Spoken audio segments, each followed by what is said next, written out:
Ya son las 9 de la mañana con 8 minutos, estamos de regreso después de ese comienzo musical acá en Enlace USACH y listos para saludar a quienes nos acompañan acá en el estudio para cerrar esta semana y prepararnos para lo que se viene de aquí en adelante, tanto a nivel nacional como a nivel internacional. Saludamos de inmediato a la presidenta nacional de la Juventud Demócrata Cristiana, Renata Vázquez. ¿Cómo estás, Renata? Muy buenos días, gracias por estar acá.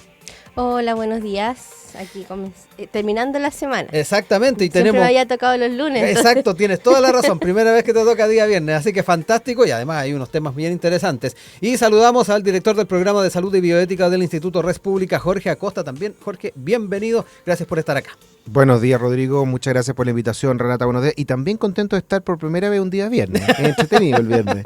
Siempre uno lo pasa bien los días viernes. No, y además es un viernes que es a puertas de varias cosas interesantes, porque vamos a estar entrando en materia de inmediato en lo que tiene que ver con las inscripciones de candidaturas. Recordemos que este fin de semana vence el plazo para poder hacer esa inscripción. Todavía se están poniendo de acuerdo los distintos conglomerados, tanto oficialismo como la oposición, y en ese sentido es bien interesante ir entrando en estos tiras y aflojes que todavía se están llevando adelante. Y frente a ello queremos también entrar primero con lo que es el oficialismo, donde la negociación todavía está ahí realizándose y particularmente por las posiciones que también puede ir asumiendo la democracia cristiana respecto a las ofertas que se están haciendo desde los partidos del oficialismo.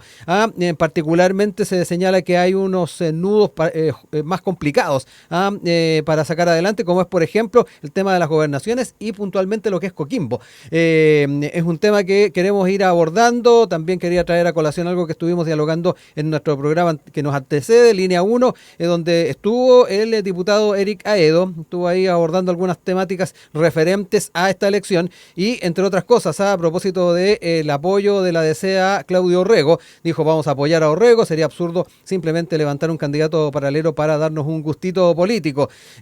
También dijo Aedo que cada vez que nos dividimos debilitamos este sector político, aludiendo a quienes se van a estar yendo entonces como coalición durante estas elecciones.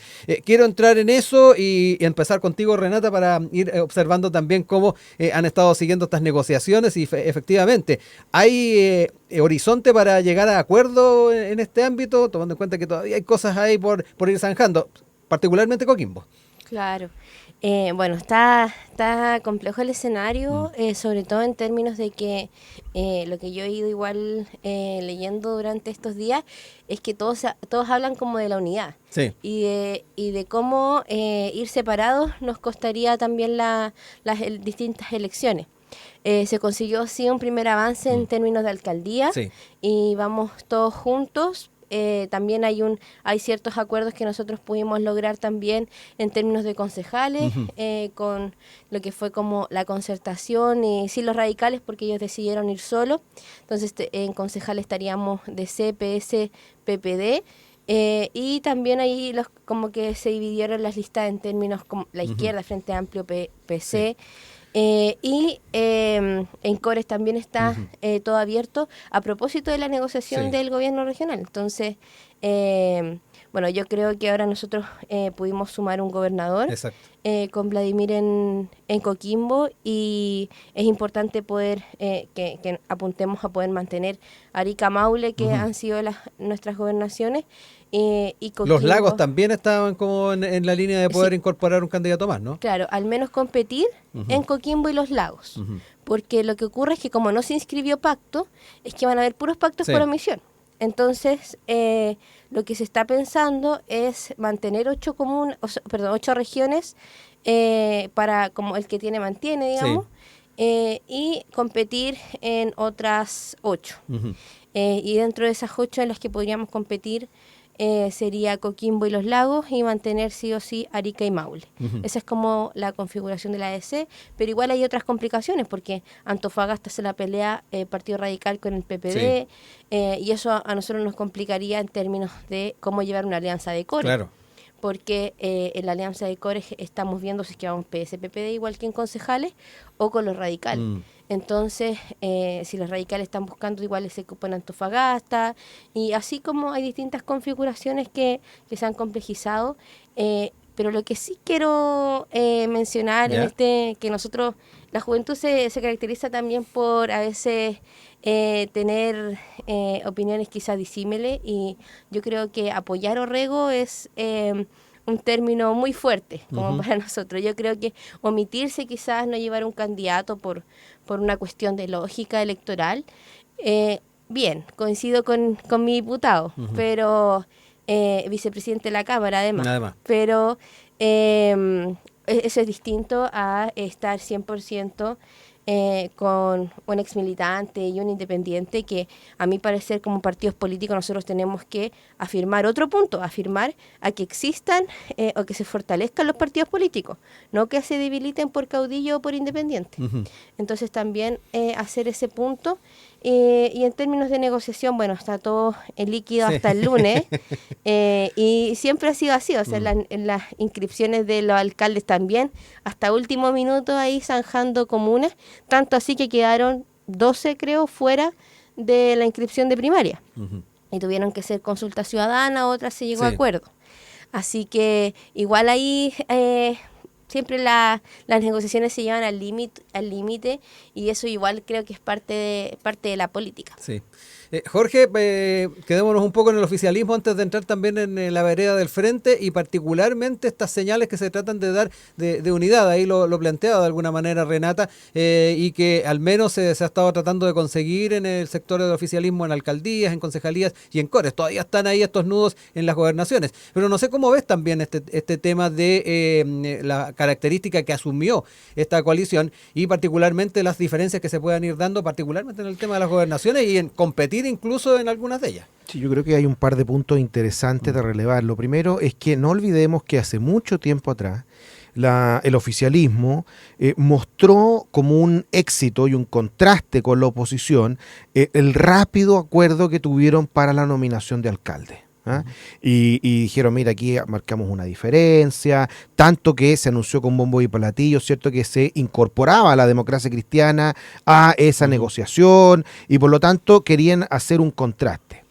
Y la verdad es que cuando uno se da cuenta que hay tantas cosas dando vuelta, claro, puede llegar a acuerdo en un punto, que es los alcaldes, pero te quedan otras 3 elecciones en paralelo. Y hemos visto desde hace varias semanas que la situación se ha encrispado, como lo describía muy bien Renata, en los gobernadores. ¿Y por qué?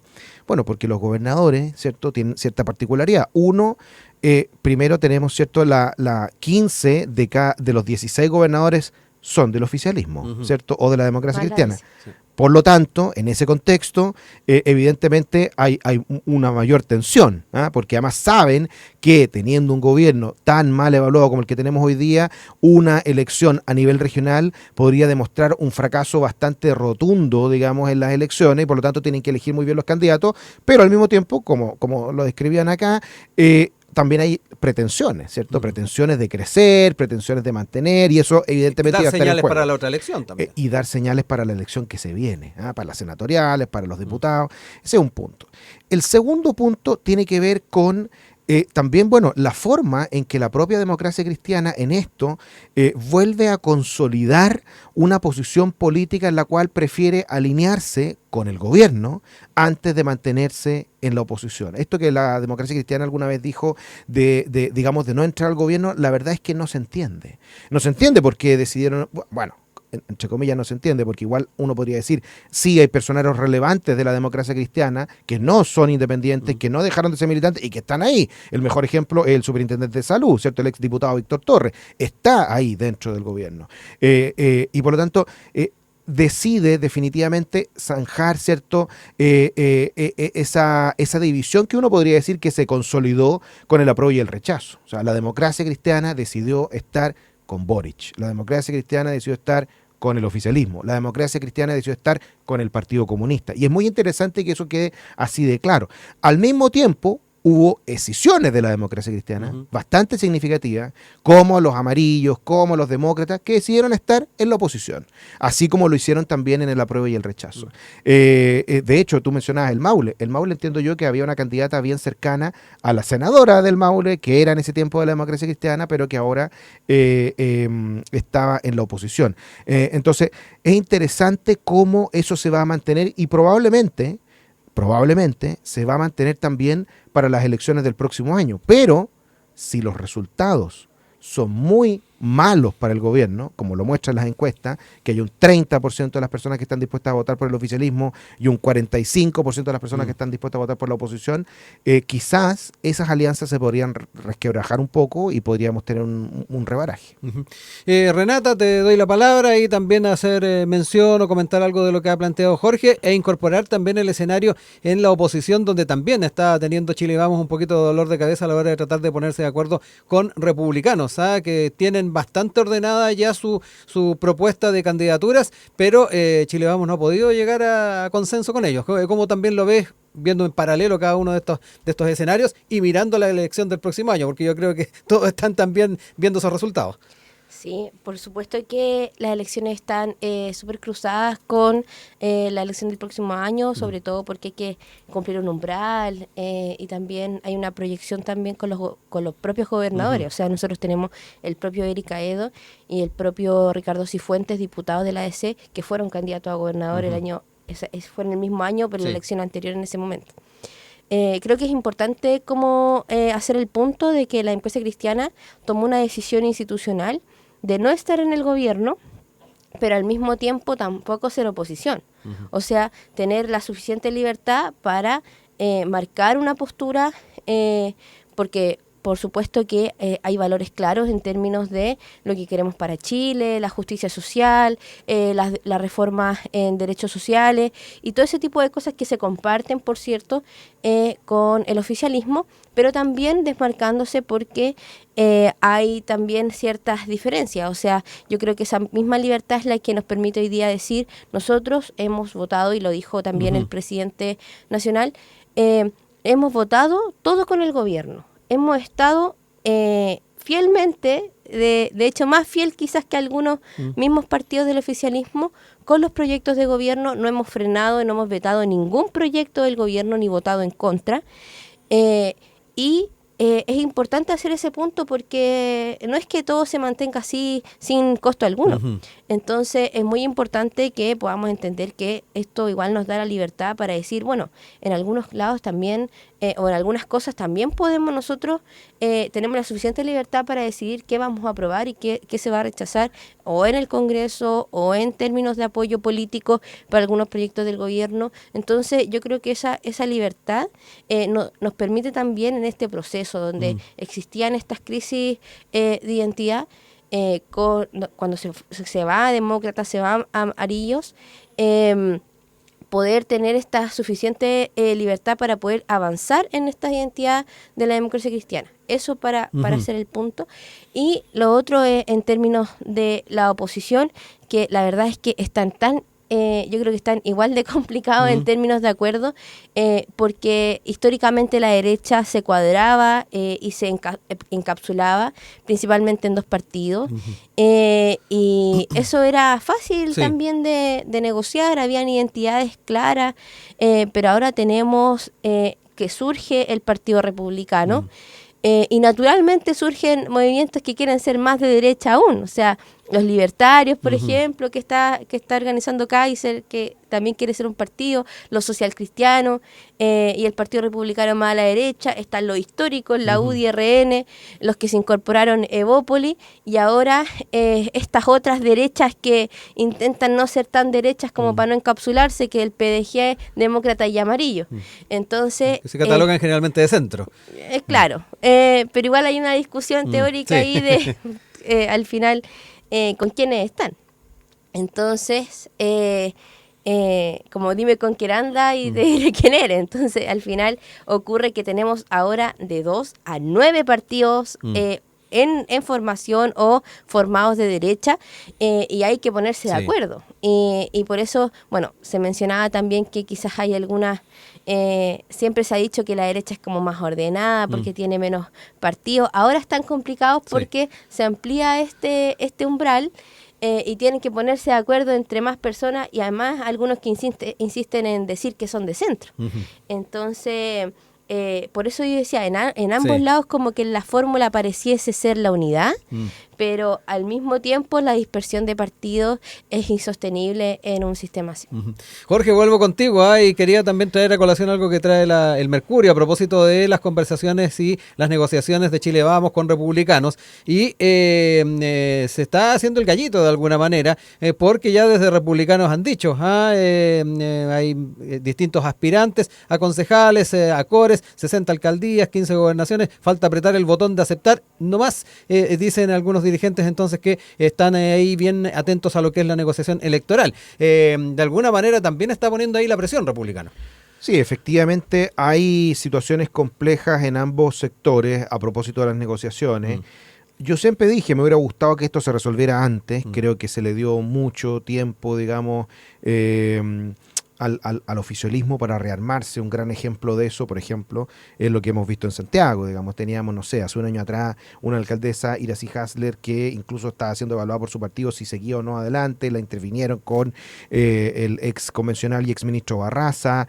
Y de a poco se fue armando, y hoy día vemos que la principal opositora en temas de seguridad al gobierno es la alcaldesa Hasler, cuando se opone a que se ponga en Santiago, por ejemplo, la medida que anunció el presidente Boric con bombo y platillos, que era la nueva cárcel.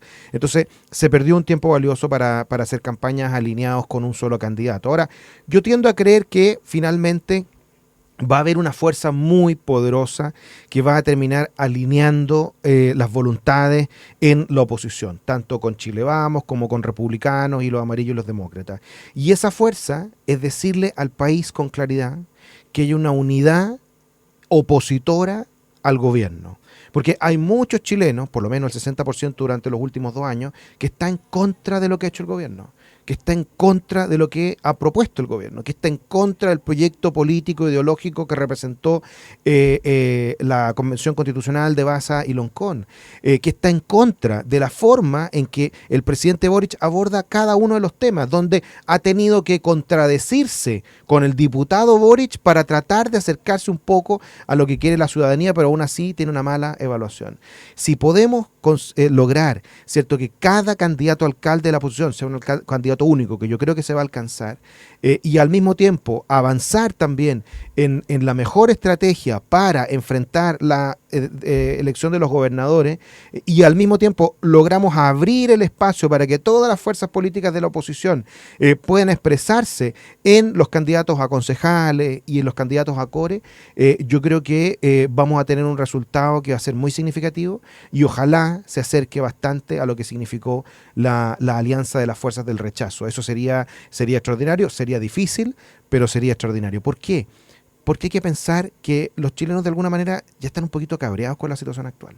Están desagradados, están hastiados y quieren un cambio. Y la mejor forma de pavimentar ese cambio es que, por sobre las ambiciones personales y partidarias que puedan existir tanto para esta elección como para la que viene, esté un objetivo superior, que es generar y gatillar ese cambio en las elecciones de este año y en las elecciones del año que viene. Para cerrar ideas, Renata, Jorge, les dejo el tiempo, y quería, a propósito de lo que plantea Jorge, Renata, hablar de estas señales que por un lado aparecen en las encuestas, en la percepción ciudadana, que quedan presentes en aquello, respecto al grado de apoyo o de simpatía, el grado también de claridad que tiene la ciudadanía respecto al gobierno o cercanía particularmente, por un lado a la hora de pensar en los eventuales resultados, y por otro lado también factores que se han estado haciendo presentes en los últimos días, que tiene que ver, por ejemplo, con la situación que vivió el senador Macaya, que algunos también dicen podría tener algún efecto electoral. ¿Cómo ves también esos elementos que van más allá de la política y que de alguna manera pueden también ir afectando? Claro, hay dos temas ahí que son distintos. Yo creo que el sistema en el que estamos, y lo he dicho también creo en algunos programas anteriores, es un sistema disperso, con muchos partidos. O sea, hasta ahora habían 23, creo que cuando se asumió este periodo, ahora vamos a subir a 26 partidos quizás. Y tenemos la gente también que necesita soluciones y que tampoco tiene confianza en las instituciones. porque no se le ha dado la respuesta suficiente. Entonces, y esto yo creo que va más allá del gobierno de turno. Esto tiene que ver con un malestar en términos de crisis, la crisis de seguridad, el costo de la vida que ha aumentado, y todo ese tipo de cosas que hacen que la gente vaya desconfiando también en las instituciones, y ahí es cuando los partidos tienen que hacerse cargo también de cómo representamos a la ciudadanía. Entonces, de cómo fortalecemos también el sistema político para poder darle soluciones a la gente. Yo no creo que este gobierno haya sido el peor de la historia, de hecho ha tenido... se ha mantenido en términos de aprobación, a diferencia de otros gobiernos. O sea, si nosotros lo comparamos con el gobierno anterior, o así si vamos hacia atrás, por cierto que hay crisis en los gobiernos, porque es difícil además gobernar, y la gente está constantemente teniendo más expectativas de lo que se puede hacer, y por eso es importante que la clase política y que las instituciones se fortalezcan para poder llegar a esas soluciones, porque tenemos lo que hemos hablado también en programas anteriores, o sea, tenemos una reforma de pensiones que no ve la luz, y que es muy difícil que la vea, cuando la gente necesita, cuando las personas mayores que hoy se están jubilando necesitan que aumenten sus pensiones. Y la clase política no ha sido capaz de ponerse de acuerdo para poder llegar a una medida que es tan justa, que es tan de lógica, y que es tan natural como querer mejorarle la vida o la calidad de vida a las personas y subirle sus pensiones.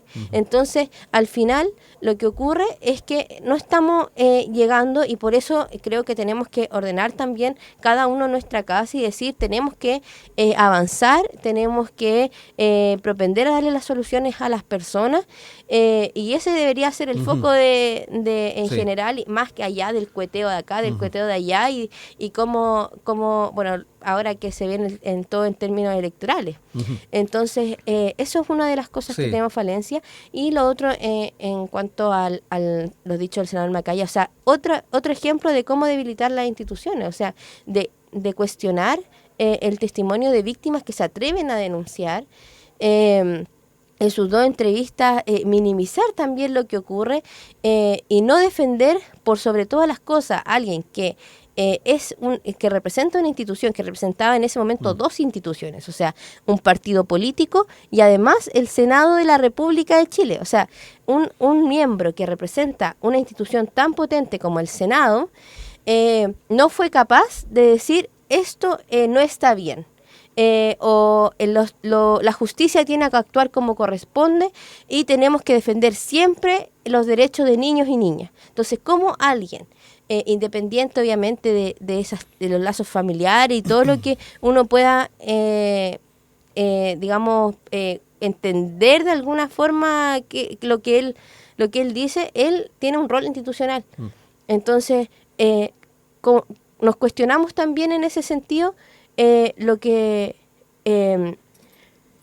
cuál es, como si él está consciente también del rol que tiene. Sí. Entonces, en ese sentido, inaceptable, por supuesto, y también cómo funcionan, o sea, esta desconfianza en las instituciones, en el Poder Judicial también, tienen que ver con estas desigualdades, tiene que ver con cómo enfrentamos también esta noticia y no nos hacemos cargo de la defensa siempre de niños y niñas y también de cuestionar las víctimas, que eso también es inaceptable. Jorge, te dejo la palabra para hablar también de estos factores que eventualmente pueden también tener algún tipo de efecto en la elección. A ver, Macaya se equivocó y renunció. El contraste con el gobierno y con el oficialismo es evidente. Montes tuvo el caso Fundaciones y sigue ahí. El subsecretario Vergara y todo el equipo de Interior tienen el fracaso más grande en seguridad y siguen ahí. Tenemos el ejemplo también del Partido Comunista, que se encuentran armas de grueso calibre en una radio de aquí cerca, en Villa Francia. Defienden a una persona que hoy día está en prisión preventiva como Jadwe, critican al Poder Judicial, critican directamente a su gobierno y siguen ahí. Nadie asume una responsabilidad. Ahora, con respecto al tema de las elecciones, para que no se nos vaya ese tema que es súper importante, ¿va a haber unidad en Valparaíso? ¿Va a haber unidad en Viña del Mar? ¿Va a haber unidad en Concepción? ¿Va a haber unidad en Recoleta? Y va a alcanzarse un acuerdo positivo, no solamente para la oposición, sino para los chilenos, para que las personas puedan optar por una alternativa clara, nítida al gobierno. Y sería muy bueno que los candidatos del oficialismo salieran a decir que son los candidatos del presidente Boric, que son los candidatos del oficialismo, y asimismo los candidatos de la oposición lo digan con claridad. Y que las personas decidan, y que no le temamos a la democracia, porque me alegra que al fin se haya de nuevo puesto la sensatez de decir que el voto es obligatorio para todos y no para algunos, que no se van a excluir a las personas mayores de edad, que no se van a excluir a las embarazadas, que no se van a excluir a los extranjeros, que no se van a excluir a distintos grupos, y que no se le tenga temor a la decisión de las personas. Este es un gobierno que ha fracasado, es un gobierno que ha tenido pésimos resultados, y serán los ciudadanos los que tendrán que decidir si, a pesar de esa evidencia, quieren seguir apoyando a sus candidatos o si quieren optar por un cambio en las próximas elecciones. Ya son las 9 de la mañana con 38 minutos. Seguimos en nuestro panel del día de hoy con Jorge Acosta, director del Programa de Salud y Bioética del Instituto Res Publica, y con Renata Vázquez, presidenta nacional de la Juventud de la Democracia Cristiana. Nos vamos con un tema de carácter internacional, obviamente atentos a lo que van a ser las elecciones en Venezuela, pero también las posiciones que se han estado tomando de parte del Ejecutivo. Había bastante expectativa de cuál iba a ser, particularmente las visiones que se iban a plantear por parte del presidente Gabriel Boric. De hecho, se pensaba, al menos en lo que se ha planteado en medios de comunicación, que esto lo iba a hacer en el marco de una gira que va a estar desarrollando. Sin embargo, en la jornada del día de ayer estuvo ya planteando algunos puntos de vista respecto a aquello. De hecho, y ahí queremos dar cuenta de algunas de esas declaraciones, el presidente señaló que desde el punto de vista de ellos, este es un acontecimiento decisivo para que este país, Venezuela, logre superar la severa crisis económica, política y social que ha vivido en los últimos años. Es parte de lo dicho por el presidente. Agregó que la estabilidad de progreso de Venezuela es un asunto que está en el interés de toda Latinoamérica. El fenómeno migratorio que se ha producido en los últimos años a partir de la crisis en este país ha sido muy disruptivo en los países, en particular de la costa del Pacífico. Y respecto a algunas declaraciones que ha estado realizando Nicolás Maduro, quien es presidente allá en Venezuela y que está postulando a la reelección, en algunas declaraciones habló de un clima de polarización y particularmente un posible baño de sangre que podría haber a propósito de los resultados que se den. Frente a ello también hubo puntos de vista del presidente. En particular, fue consultado por los medios el día de ayer y señaló que, a propósito de esta polémica frase, concuerda y respalda con las declaraciones de Lula da Silva de Brasil, que acá no se puede amenazar bajo ningún punto de vista con baños de sangre, sino que lo que reciben los mandatarios y candidatos son baños de votos que representan la soberanía popular, que debe ser respaldada a todo evento. En eso, con el presidente de Brasil estamos en la misma línea. Parte de las declaraciones que ha hecho el presidente, ahí también haciendo un llamado a efectivamente la transparencia dentro del proceso electoral, pero quiero quedarme con ustedes a la hora de no solamente revisar o proyectar lo que pueda pasar el fin de semana, con encuestas que también están dando un apoyo a los sectores de oposición de Venezuela, sino que además la posición que a su vez toman los gobiernos latinoamericanos y en este caso el nuestro. Jorge, parto contigo ahora. Bueno, se ha generado una expectación bastante grande por múltiples razones. Una de esas ha sido porque muchos mandatarios de izquierda latinoamericana, Petro, Lula, el expresidente Alberto Fernández en Argentina, el presidente Boric, han sido muy duros con las destempladas declaraciones del dictador Maduro cuando sostuvo que de ganar la oposición podría haber baños de sangre. Estamos hablando de una situación muy compleja, de una situación absolutamente antidemocrática, de una situación que no se sostiene y que ha hecho que personas que en el pasado habían apoyado al régimen chavista y de Maduro, hoy día le quiten el piso.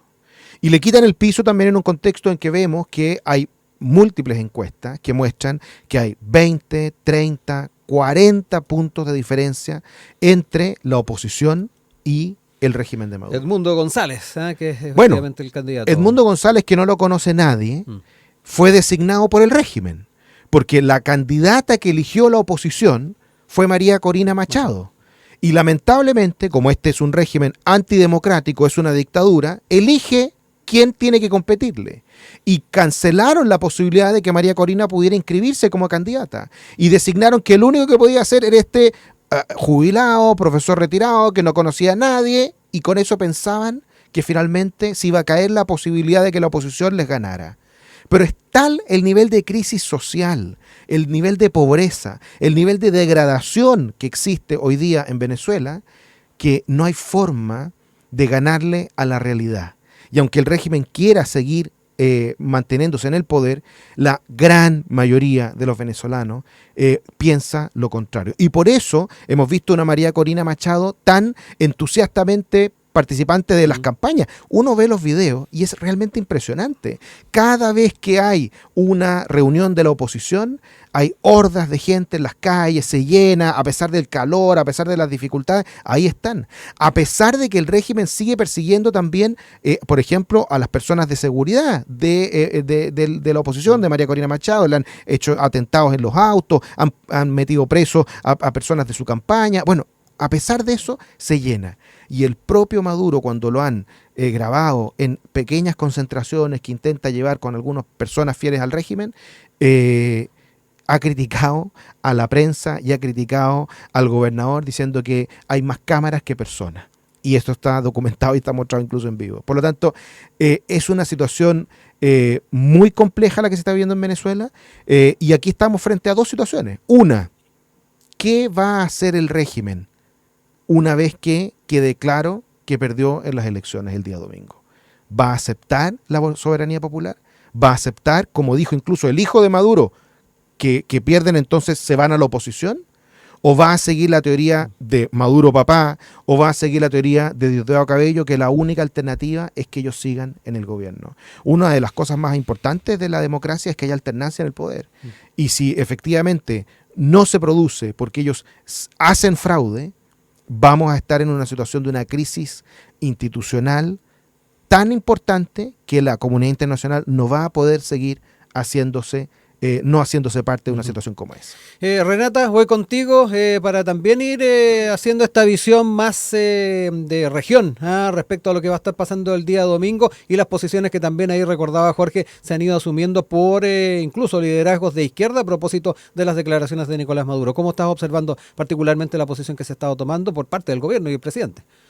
Sí, bueno, yo creo que hay cosas que son intransables. Y eso es cuando se debilita la democracia. O sea, hay cosas que nosotros no podemos aceptar nunca y es poder debilitar la democracia, y lo que ocurre en Venezuela es una crisis que viene hace mucho tiempo.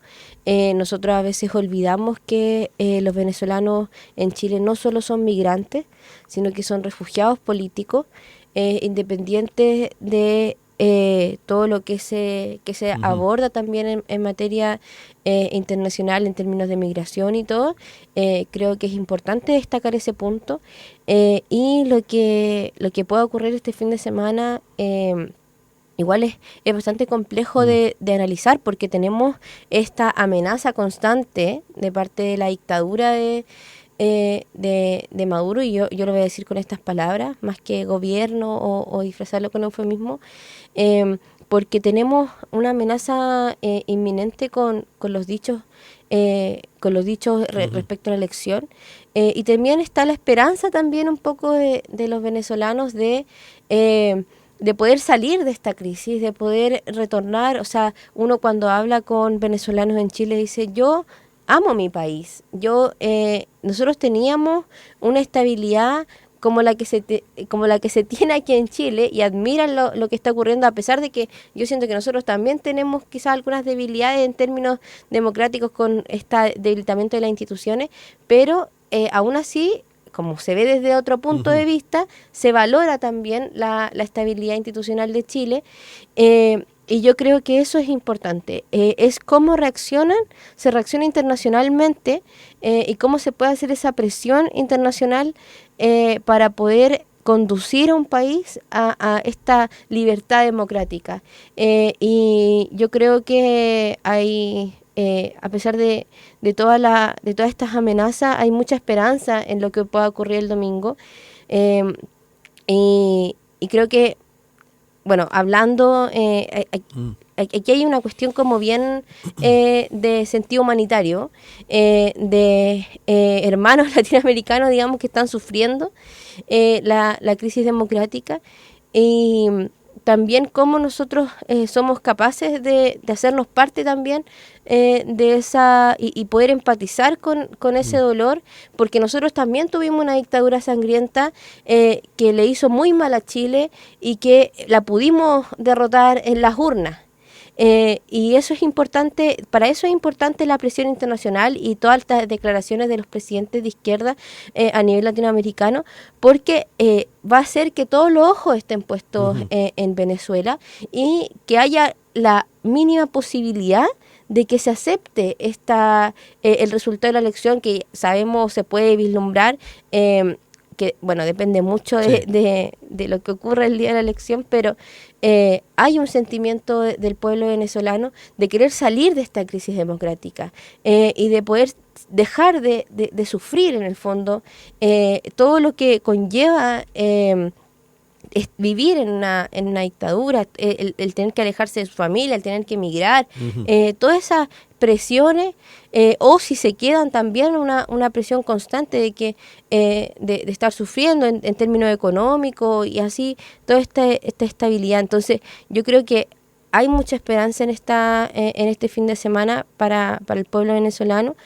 y también la forma en la que nosotros podamos responder desde Chile, desde Latinoamérica, para poder empujar a que se respete un resultado favorable a la democracia el fin de semana. Entonces yo creo que es harta la responsabilidad que tenemos, a pesar de que uno diga es un país ajeno, digamos, pero es harta la responsabilidad que tenemos en términos políticos de poder instar a que se respeten los resultados, a que Venezuela no tenga miedo de votar. Y también, de nuevo, ocurre esto porque dentro de los candidatos, como bien decía Jorge, tenemos también esta rareza de que surge un candidato como que no lo conoce nadie, pero se transforma como en esta esperanza de decir, bueno, a lo mejor él nos puede dar la solución. Entonces igual es un tema complejo de... Sí, Jorge, entremos también en el tema de las posiciones políticas que se van asumiendo. Tenemos un presidente que dio cuenta de su visión respecto a lo que va a estar pasando el domingo, también de las declaraciones de Nicolás Maduro, pero obviamente es importante ver cómo desde una perspectiva en la política chilena se va a observar el resultado final del día domingo, a donde yo creo que también ahí se pueden dar algunos matices.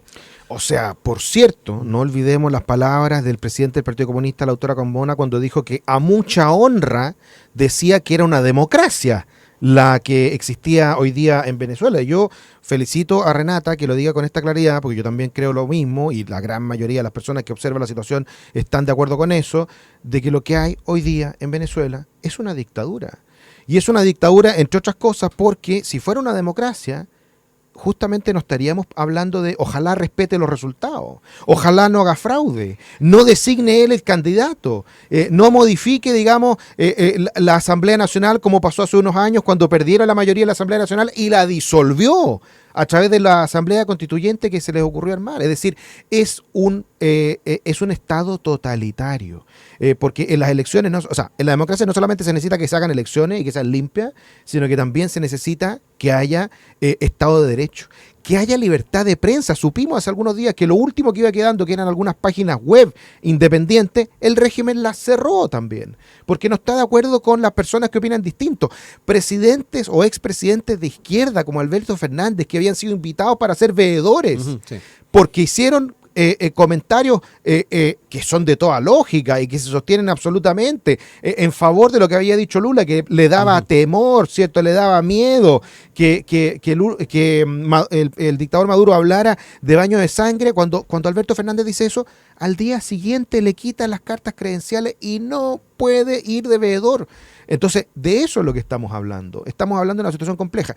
Y lamentablemente el Partido Comunista diría yo prácticamente es el único que hoy día en Chile se atreve a decir que es una democracia y es el único que también dentro del gobierno ha marcado tantas diferencias con el presidente y con su política exterior. Entonces, lo que pase el domingo va a ser noticioso y lo interesante va a ser cuál va a ser la posición del Partido Comunista. Yo creo que lo más probable es que sea la misma posición que sostenga Maduro. Va a ser exactamente la misma, porque ellos son defensores, digamos, del régimen aquí en Chile. Y eso es bastante lamentable porque son, si no el segundo más importante partido en el gobierno. Entonces, es muy relevante lo que vamos a ver ahí. Y por otro lado, que también es súper importante, está el factor de, bueno, ¿y qué pasa si las elecciones dicen que gana Maduro? ¿Se acabó el problema? ¿Significa que se acabó el problema? Todo mundo va a estar pensando que las elecciones fueron robadas, porque todas las encuestas dicen lo contrario. Lo que pasa es que cuando uno conversa con la gente de Venezuela, ¿cierto? Te dicen que ellos confían mucho en su sistema electoral, que está hecho de manera que para que haya fraude hay que hacer el fraude antes, que la gente no llegue a votar. Pero ¿y si lo logra el régimen venezolano y le mete la mano a la urna? ¿Qué vamos a hacer? ¿Se va a acabar el problema? ¿Se va a acabar la crisis? ¿Vamos a tolerar de que sigan maltratando a un pueblo que tiene a 7 o 9 millones de sus connacionales en una verdadera diáspora en América Latina porque están huyendo de la pobreza, están huyendo de la extorsión que significa vivir en un régimen que prefiere mantenerse en el poder pero ahogar a su pueblo con hambre? O sea, es una situación súper compleja y que yo creo que nos va a tener muy preocupados durante la próxima semana y que ojalá finalice bien, pero veo muy difícil que eso suceda por las posiciones que ha ido tomando el régimen. Renata, para cerrar, nos quedan los últimos minutos, te dejo la palabra. Sí, bueno, es bien complejo porque hay varios sentimientos encontrados en esta elección. Por un lado está el análisis frío, político, electoral, las encuestas y todo ese tipo de cosas que dicen, bueno, el pueblo venezolano quiere hablar, quiere decirnos algo y ojalá ese resultado se refleje en las urnas. Pero al mismo tiempo tenemos esto complejo de quién está en el poder, en el fondo, que puede manipular o podría... y en eso estoy muy de acuerdo con Jorge, o sea, que hoy día nos estemos cuestionando es porque hay un problema democrático y independiente. Yo no voy a hacer una defensa corporativa del Partido Comunista porque creo que es un error que siga defendiendo a Venezuela o el régimen de Venezuela. Y es un error también que no puedan ser claros en decir, bueno, tenemos una crisis, porque si no, no estaríamos cuestionando esta elección.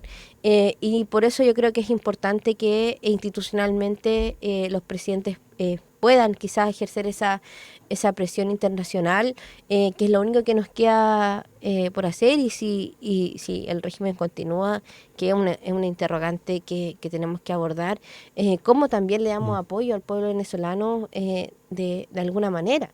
Creo que es el deber humanitario que tenemos que asumir, y independiente de esta división de países, digamos, o sea, cuando una persona está sufriendo, igual es complejo de abordar, más allá del electoral, digamos que ya no se pueden hacer análisis con la bolita de cristal.